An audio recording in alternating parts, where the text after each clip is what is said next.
There are sounds you forget, and sounds that never leave you. For me, it was 3 knocks, always at 3:04 a.m.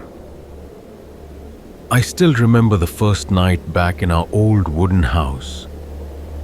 By day, everything felt safe. A warm dinner, my father asking how I was, the familiar smell of my mother's cooking. I thought this summer would be quiet, but at midnight, the house sank into silence. So still, I could hear the ticking clock. The hallway light flickered, throwing a pale yellow glow across the damp wooden floor. Then I heard it. 3 heavy knocks, echoing from beneath the stairs. Thump, thump, thump. I held my breath. My heart hammered. I told myself it was the wind, old wood shifting. But the sound came again. The same 3 beats, slow, measured, like someone waiting for me to answer. Without thinking, I tapped back. 1, 2, 3. Silence. Then from below, 1, 2, 3. Perfectly the same. It wasn't an echo. It was an answer. My body froze. Cold sweat ran down my back. It felt like something unseen was pulling me off the bed, dragging me toward the dark beneath the stairs. I grabbed a flashlight. My chest was about to burst. Step by step, I followed the knocking, deeper into the house. At the end of the hallway, the light flickered again. A heavy wooden door appeared. An old iron lock dangled from the latch, rusted and worn. I stopped cold. All my childhood here, I had never seen a door in this place. Thump, thump, thump. The knocks came from inside, waiting for me. I bent closer, about to press my ear against it when, "Stop!" My father's voice, sharp right behind me. I spun around. He stood there, face pale, breath ragged. His hand shook so badly, the knuckles had turned white. Yet, his grip on my shoulder was as strong as iron. His voice cracked, harsh, but trembling. "Never open this door. Do you understand?" I couldn't speak. "Upstairs, now!" he barked, shoving me hard. I stumbled up the staircase, my heart racing. When we reached the top floor, silence swallowed the house. I had just caught my breath when, from below, creak, creak, the sound of wood grinding, slow, heavy, like something dragging across the floor. It slid inch by inch, then stopped with a dull, hollow thud. The next morning, at the end of the hall, where the door had been, a massive bookcase now blocked the way. The iron lock stuck out awkwardly from behind the wood. I stood frozen. Father had dragged it there in the night. But what was he trying so hard to hide behind that door? That night, before bed, my mother set the table. I saw her place an extra fork and knife by the empty chair. Then stop. She hesitated and quietly pulled them back, pretending nothing happened. I wanted to ask, but her eyes avoided mine, and she said nothing. On the second night, I could barely sleep. The moment I set my phone on the nightstand, the dream hit me. A red ball rolled down the stairs. Slow, heavy. It stopped in front of an old wooden door covered in grey dust. Children's laughter echoed through the hallway, but no one was there. Then the laughter cut off. as if someone's hand had crushed it mid-breath. The scene shifted. A dinner table, steam rising from hot soup. Father at one end, mother at the other. And beside me, an empty chair. My chest tightened. In my memory, that chair was never empty. Someone had always sat there, but I couldn't say who. In the dream, a boy appeared in that seat. Short hair, thin frame, bright eyes. But his face blurred, fading away, like invisible hands erasing every detail. He felt familiar, too familiar. He stood, walked into the hallway, stopped in front of the wooden door, then turned and raised his hand, beckoning me to follow. I woke with a jolt, breath ragged, shirt damp with sweat. My phone lit up. 3:04 a.m. The kitchen clock downstairs ticked 3 minutes behind.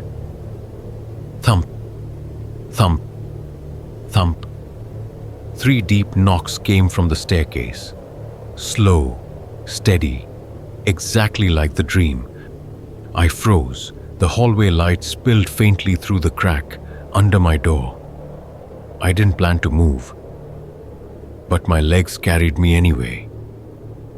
Bare feet pressing cold against each step. Down the stairs, into the hall. The bookcase still blocked the way, but the dust around it had been disturbed. And in the middle of the floor, a perfect round mark, as if the ball had rolled and stopped there. I knelt, trembling, and touched the spot. My finger left a print. Right beside it, another, smaller, rounder, like the fingertip of a child pressed into the dust. In the nights that followed, I realized something terrible. The knocking wasn't random anymore. It struck at the same time, 3:04 a.m. Every night. Precise. Like clockwork. Thump, thump, thump. I told myself it was just the wood settling. But deep down I knew something was waiting for me to answer. On the 5th night, I couldn't take it anymore. I sat up, drank a sip of water, and set the bottle down. The clock read exactly 3:04. The knocks came again. I left my bed, walking to the end of the hallway. The house was suffocatingly still. The fluorescent light above flickered, pale and sickly, washing over the stairs. I sat down on the floor.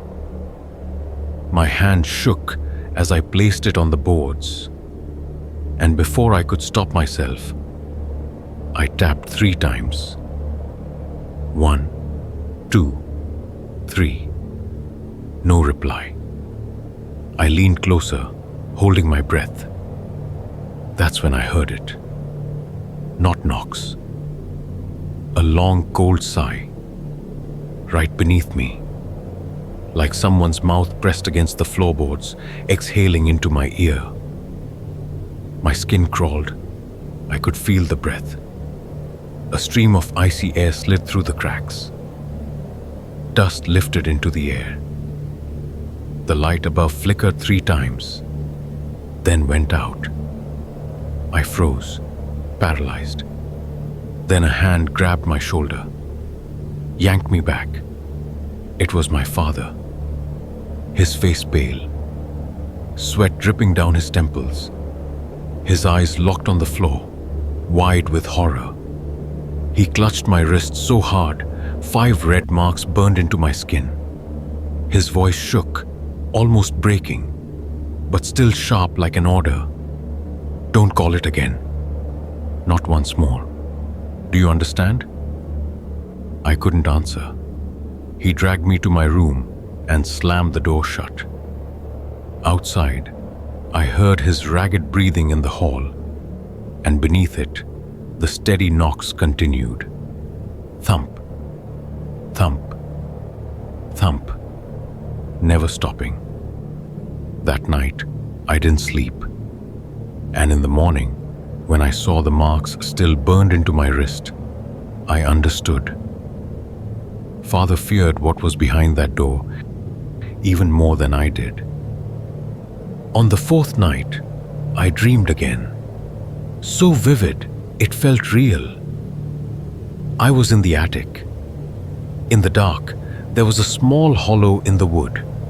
Inside, a box. Its surface was wet and cold, like it had just been pulled out of water. I reached out to touch it and snapped awake, my chest heaving, back drenched in sweat. I knew it wasn't just a dream. I grabbed a flashlight and crept up to the attic. The air was thick with mildew. Dust burned my throat. The beams groaned overhead, as if the house itself was breathing. I searched, following the dream, and there it was, a hollow. Inside, an old wooden box. I lifted the lid. A sour, musty smell rushed out, sharp and rotting, like children's clothes left unwashed for years. At the bottom lay a strip of faded blue fabric. I touched it. My finger went numb, like ice. Beneath the cloth was a photo album, its pages warped and yellow. I flipped through. The beam of my flashlight shook over forgotten faces. Then a sudden draft turned the page on its own and stopped.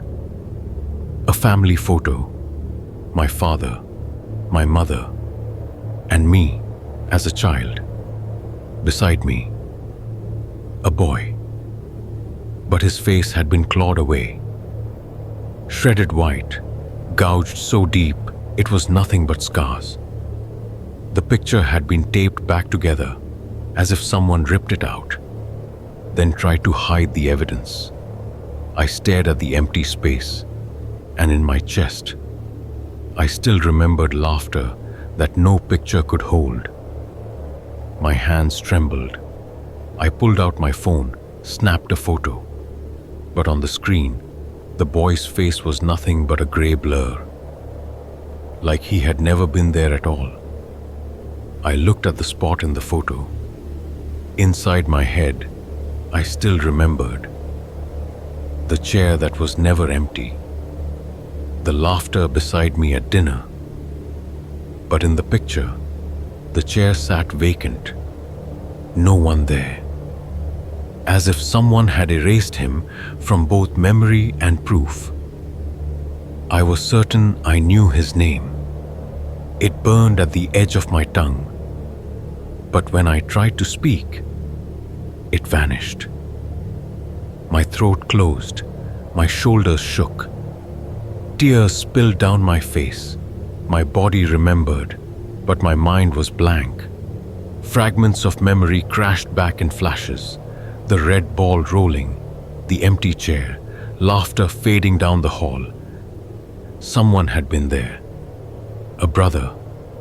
But he had been erased. I turned in bed, reached for my water bottle. But before I could drink, a sharp click echoed through the house. I didn't need to check the clock. I knew. 3:04 a.m. The sound grew louder. Creak. Heavy. Dragging up from below. Like something was pushing against the floor itself. I crept down the stairs, my heart pounding. At the end of the hallway, I froze. The cellar door had cracked open. The bookcase trembled, dust spilling from its seams. Books shifted, knocking against each other as if shoved from behind. A blast of icy air rushed upward. My breath turned to mist in the dark. The smell hit me, damp rot, mixed with the metallic tang of blood. The floorboards beneath my feet swelled as if something pressed from below. My flashlight shook, its beam dancing across the cellar gap. The door quivered. Dust rained down like ash. Then, silence.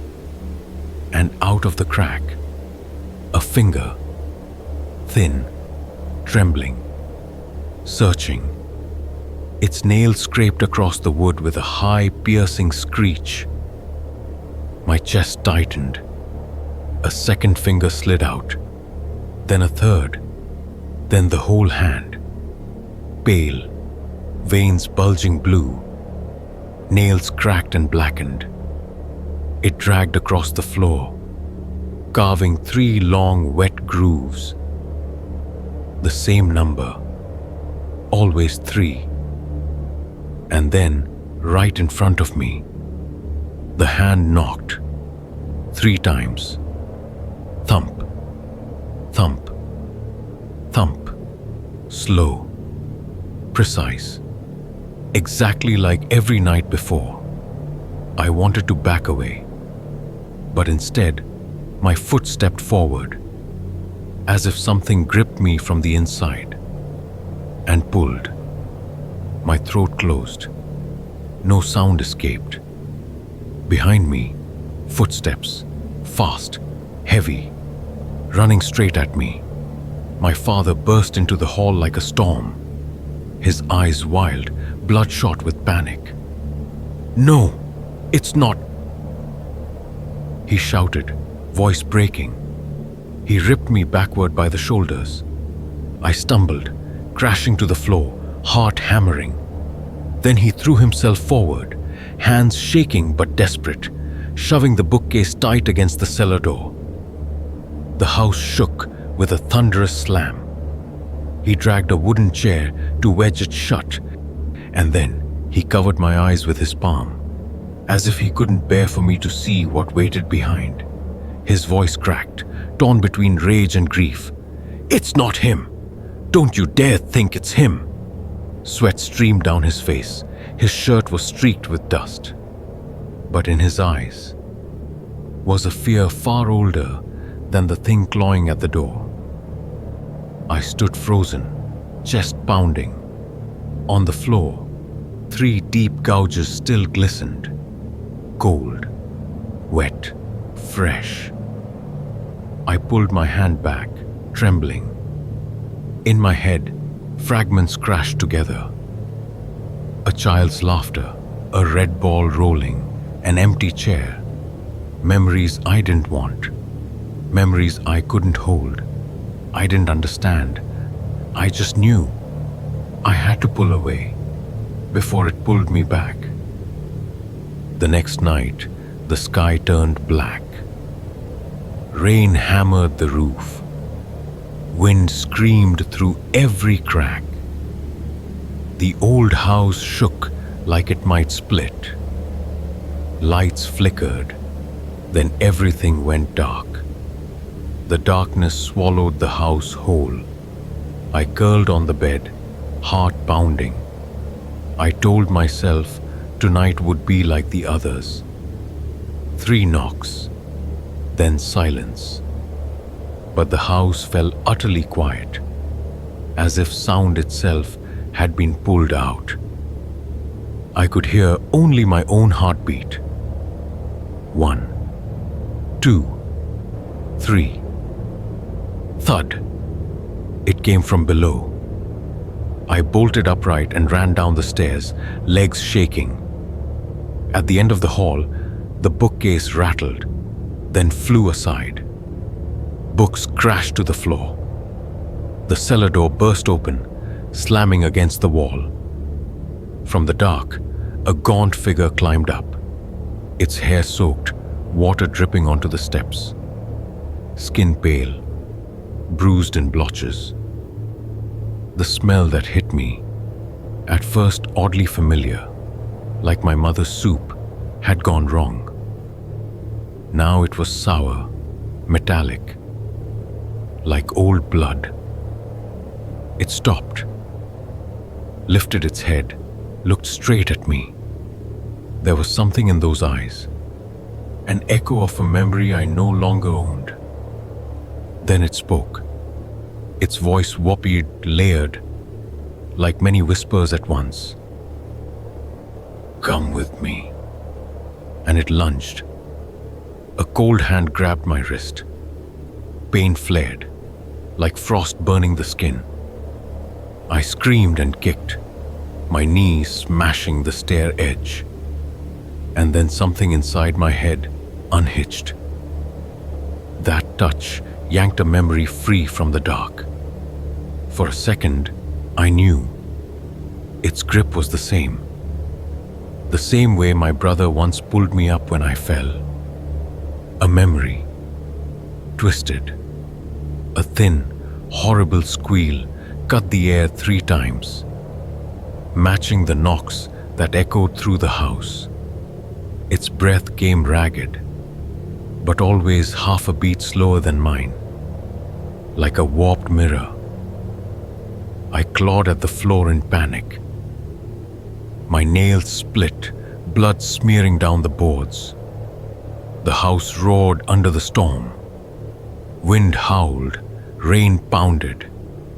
The knocking surged, relentless. The floor jolted with each impact, as if it might crack under us. Then, amid the chaos, a strange wave of the ordinary washed over me. The smell of soup, the empty chair at the table, laughter that had gone away. Now that space was filled by its warped breath. Not an apology, not a comfort, just a cold replacement. It pulled me forward, and the thing that terrified me most was this. A part of me seemed to have already agreed. A crash. The door burst open. My father charged in, clutching a shotgun. He raised it, aimed, but his hands shook. Crack. A picture frame fell. The glass split. The torn photo inside. The face already clawed away, split with a fresh crack across it. Father glanced at it, then turned his head, unable to look. The creature roared.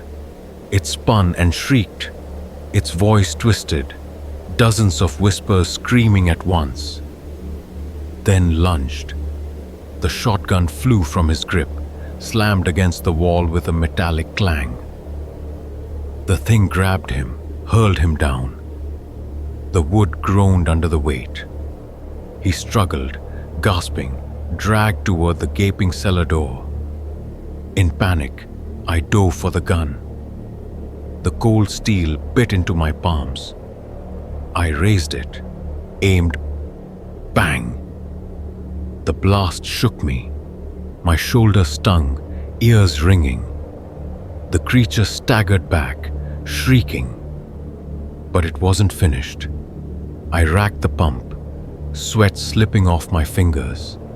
It roared again and charged. I pulled the trigger, click. Jammed. My hands trembled. I froze. It stopped just a step away, close enough to feel its breath. Time locked. I looked into its eyes. Not madness, not rage.